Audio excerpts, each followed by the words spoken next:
Bagi setiap pecinta sepak bola Indonesia, mimpi untuk melihat Garuda terbang di Piala Dunia sudah lama bersemayam di hati. Tentu saja, kesempatan ini bukanlah sesuatu yang datang setiap hari. Tahun 2026 akan menjadi tahun yang sangat penting, sebab dengan format baru, lebih banyak tim Asia yang akan mendapatkan tempat di turnamen akbar tersebut. Namun, peluang yang ada bukan tanpa tantangan besar. Timnas Indonesia berada di grup C, yang terdiri dari tim-tim kuat seperti Jepang, Australia, dan sejumlah tim kuat lainnya. Di atas kertas memang ada ruang untuk berharap, namun kenyataan di lapangan jauh lebih kompleks. Timnas Indonesia, meskipun menunjukkan perbaikan dalam beberapa tahun terakhir, masih sering kali terpleset saat menghadapi tim-tim besar. Lini pertahanan yang sempat solid kadang justru rapuh di saat-saat krusial, sementara lini serang sering terhenti oleh taktik yang terlalu monoton dan tanpa variasi. Jadi, kita harus realistis.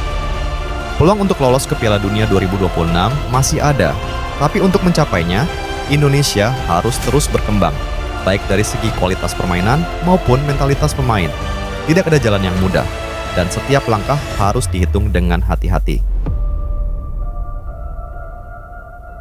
Shin Tae-yong, apakah waktunya berakhir? Kini, mari kita bicara soal sosok yang paling banyak diperbincangkan, Shin Tae-yong.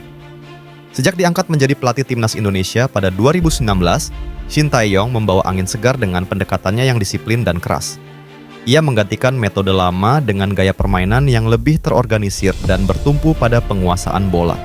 Namun, seperti yang kita tahu, hasilnya belum bisa dikatakan memuaskan. Di satu sisi, Shin Tae-yong berhasil membentuk struktur tim yang lebih solid, dan mentalitas para pemain juga tampak lebih kuat. Bahkan, Timnas Indonesia menunjukkan permainan yang lebih tertata dalam beberapa pertandingan penting. Tetapi di sisi lain, hasil yang kurang memuaskan, terutama dalam menghadapi tim-tim besar Asia, seringkali mengundang kekecewaan. Yang terbaru saat kita disadarkan oleh Jepang betapa rapuhnya timnas kita. Memang perbedaan peringkat sudah harus kita sadari, bahwa level Jepang bukan level timnas kita. Taktik menyerang yang sering kali terlihat tidak efektif, serta rotasi pemain yang kerap membingungkan, menjadi sorotan utama para kritikus. Banyak yang merasa bahwa keputusan-keputusan tersebut justru membuat tim sulit untuk menemukan kestabilan. Lantas, apakah sekarang saat yang tepat untuk mengganti pelatih? Di satu sisi, mengganti pelatih di tengah perjalanan kualifikasi bisa berisiko tinggi. Tim akan kembali berada dalam ketidakpastian, dengan gaya permainan yang harus disesuaikan lagi.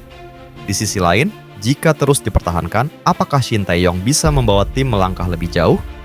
Apakah ia mampu memaksimalkan potensi pemain-pemain muda berbakat yang ada, atau malah terus terjebak dalam kebuntuan strategi?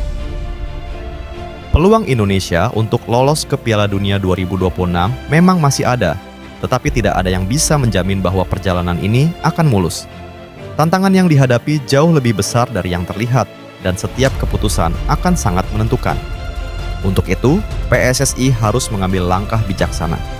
Apakah memberi Shin Tae-yong kesempatan lebih lama untuk membuktikan kemampuannya? Atau justru sudah saatnya ada perubahan di kursi pelatih demi meraih mimpi besar tersebut? Keputusan ini bukanlah hal sepele. Ini adalah pertaruhan besar yang bisa menentukan nasib sepak bola Indonesia dalam beberapa tahun ke depan. Dengan segala potensi yang dimiliki, Timnas Indonesia butuh stabilitas, visi yang jelas, dan tentu saja, pelatih yang bisa membawa mereka melangkah jauh. Bagaimana menurut kalian? Apakah Shin Tae-yong masih layak melanjutkan tugasnya? Atau sudah saatnya PSSI mencari pelatih baru yang bisa membawa Timnas Indonesia ke Piala Dunia? Tulis pendapat kalian di kolom komentar. Dan jangan lupa untuk like dan subscribe. Sampai jumpa di pembahasan berikutnya.